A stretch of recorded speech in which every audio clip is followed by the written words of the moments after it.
car note, which was 772. Long story short, with that, I end up making a bad deal, end up at 615 still, but no gap insurance. This is not being cursed, family. It is not being cursed. It's called making bad financial decisions.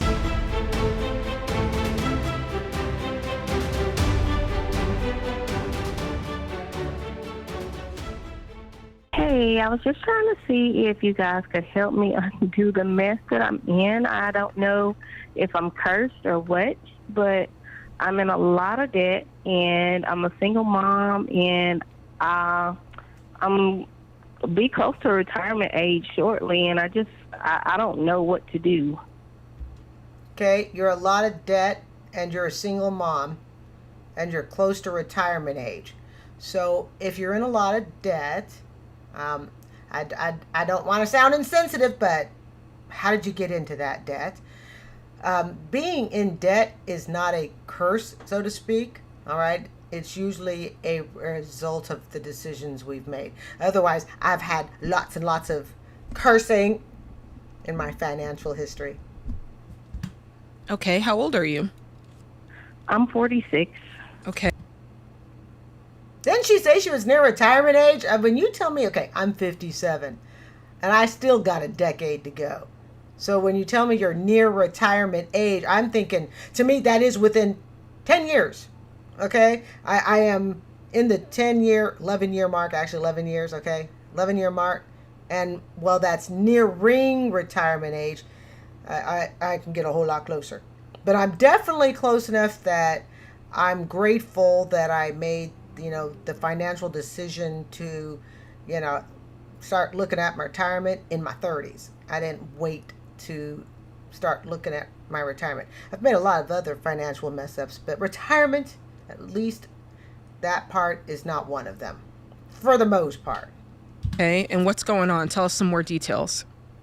Okay, so last year my goal was to own a home, and I know about debt to income ratio, and my highest debt would have been my car note, which was 772. Long story short, with that, I end up making a bad deal, end up at 615 still, but no gap insurance. This is not being cursed, family. It is not being cursed. It's called making bad financial decisions. Since then, the job that I had, I have now lost. I have a new job, but it's $3,800 less. That's a lot. So far, what I've heard has nothing to do with being cursed, all right? It has more to do with the financial decisions you've made. And I understand she's a single mom. I'm going to respect that. However, my mother was a single parent, 4 girls, at least for part of the time. All right, then my parents split up 2 and 2. But being a single parent doesn't make you cursed, as far as I'm aware of. It is. Per month, less? Yes. And So, and she makes $800 a month less, and she has a $600 car payment or something like that, around $600. I'm struggling right now. I'm close to eviction. I'm close to about to lose my car. So tell me, Where is my gal pal Jamie to take all these notes when I need her? Okay, I may have to say maybe she's cursed with bad decision making, cursed with personal responsibility, right? I mean, we have to look at our situation and go, okay, I'm going to go into a car that's, I think she said was 700, then it drops to 800. I'm going to take a job that has an $800 pay cut. Now, I don't know the situation around that $800 pay cut job, but again, I don't see anything here that's of magic cursing. I see a series of bad decisions that were made. And she says she's a single parent. So is there child support? Was this a single parent, like, having the child perhaps before the ring on the finger? I don't know enough of the situation. tell me what you're making now. I'm averaging about 12 to 1400 a month, barely making it. Oh man, yeah. That's pretty bad. She says she's averaging, as I'm assuming that's take home. It's like 700. Basically, she's living in poverty. But without sounding insensitive, but I must ask the question. Could this have been avoided? Just something to think about. Okay, 12 to 1400. Tell us what your rent is. My rent right now is $980, but it's behind, and I'm close to eviction, so it's about $2,700 plus a $350 fee for their attorney fees. It's crazy. What do you do for a living? I'm a barber. And before that, when you were making the $3,800 more, what were you doing? I was still a barber. I was working at another barber shop, and I was let go. What was the difference? Why was she let go? That's quite I understand the economy being what it is and people, taking a job and having to take it for significantly less pay.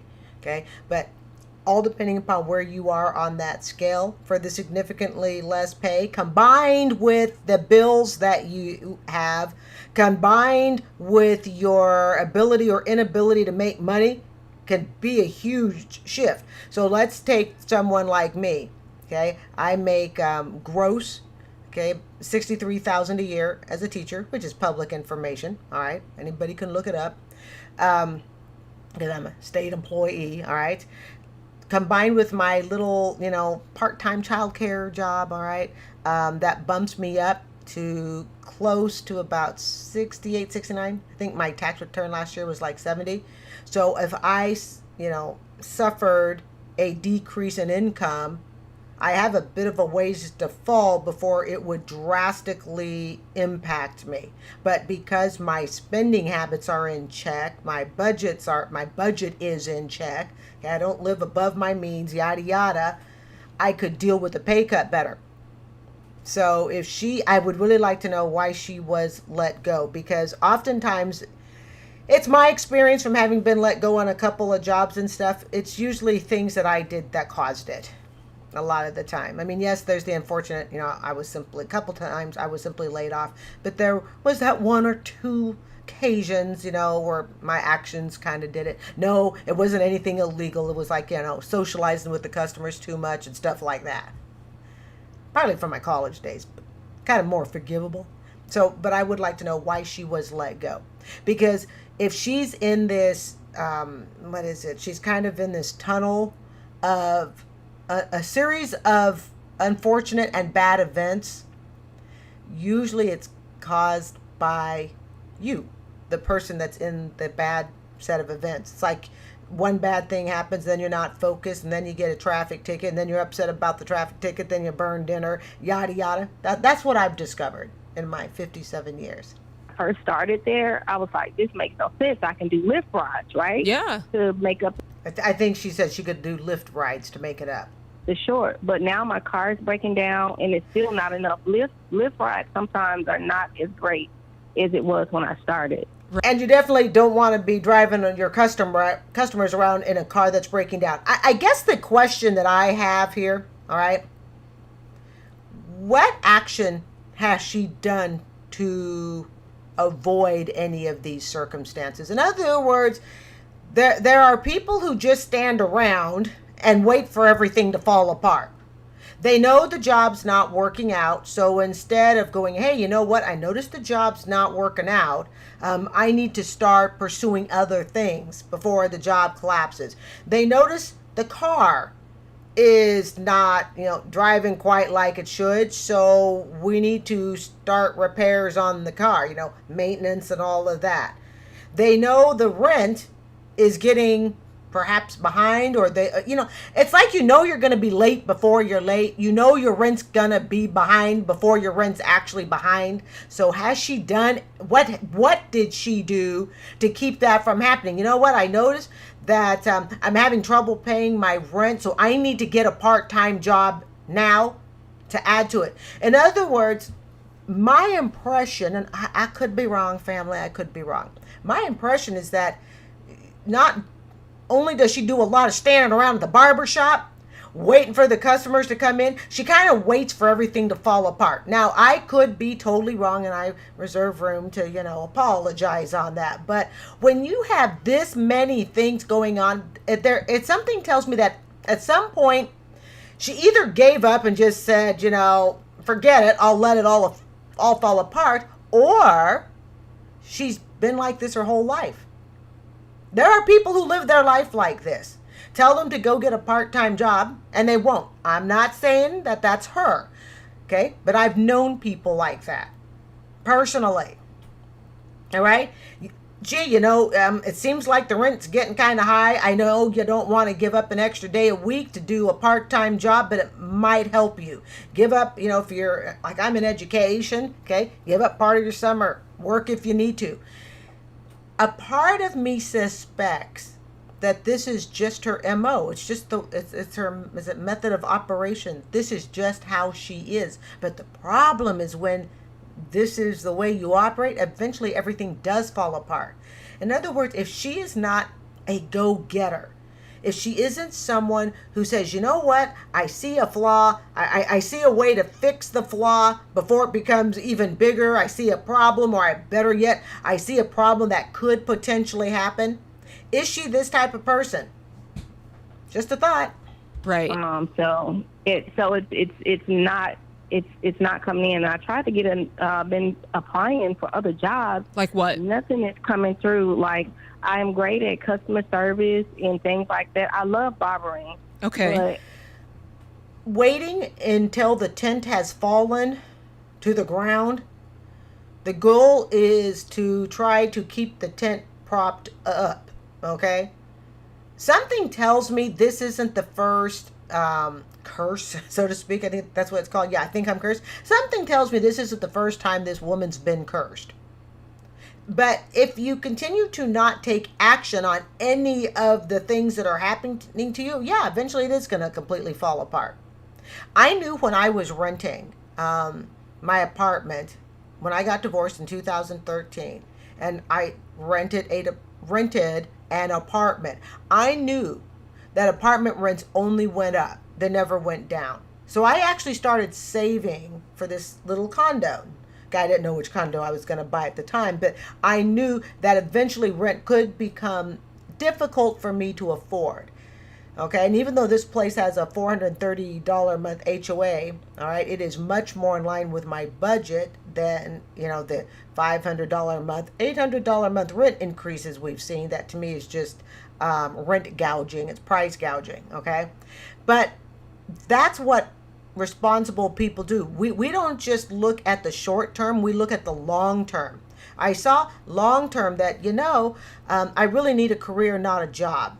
I need something that's going to have some sort of retirement stability, because I always knew I'm never going to be personally rich. All right. So I'll be able to save a few $100,000. All right. But I'm not going to be like, I'm going to be a rolling millionaire and I'm never going to have to worry about money a day in my life. I knew this.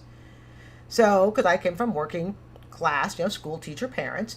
And so I decided to follow their footsteps and got my education degree and do my dream job, which is actually being a teacher. It's actually my dream job since 6th grade. But these are things that had to be planned, and sometimes years in advance. There are people who refuse to plan anything in advance, short term or long term. And there are people, and I'm not saying this is her, but I suspect I've got my suspicions, okay? But then there are people who just sit around, they wait for everything to happen to them, and then when it does, they say, oh, geez, I'm cursed. I really do love it, but I was trying to get an additional job, like work at Amazon at night, and it's hard to work at Amazon at night. See, 6 years ago, I lost one of my kids, and my other... Well, not now. That's unfortunate. Yes, definitely unfortunate there. Children were there, and so what's happening is I have to kind of be at home with my younger daughter because she's feeling the repercussions of all of that. She's got a lot of mental issues, going on, trauma stuff we've gone through. So I can't really leave her at night, and it's hard. And that's the other reason why I've also lost jobs, because I have to stop and go to school, and it's heartbreaking. I really wish that I could get a job that was financially stable where I could be at my child's disposal. Yeah. I just put one through college. I just dropped her off at MTSU, and thank God she had a lot of scholarships, but I still have to pay a small amount for the next 3 months. That's right. I don't know where it's going to come from. So, well, okay. Well, we're going to be sensitive here. Okay, so she says she She lost a child. Okay.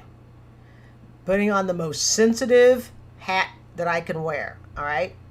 And I have family members who have lost children at very young ages, unfortunately. But I am going to say something, not meaning it to sound insensitive, but here's the bottom line. And this was modeled in my family. You have to show strength. You have to show strength to your kids, that no matter what happens in life, you can still push forward. Because if you allow everything to just simply fall apart, all right, then you become a victim, in my opinion, of that circumstance for the rest of your life.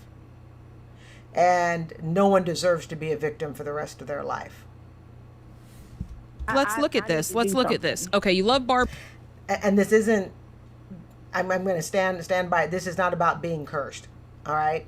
But bad things do happen to good people. We don't know why. But something that I have learned is if you allow life's events to just totally defeat you, then that life event wins. And you turn your power over. In other words, you give it away. So you got to take that power back. That's what she needs to do. She needs to take the power back. And perhaps that's what's causing this series of events.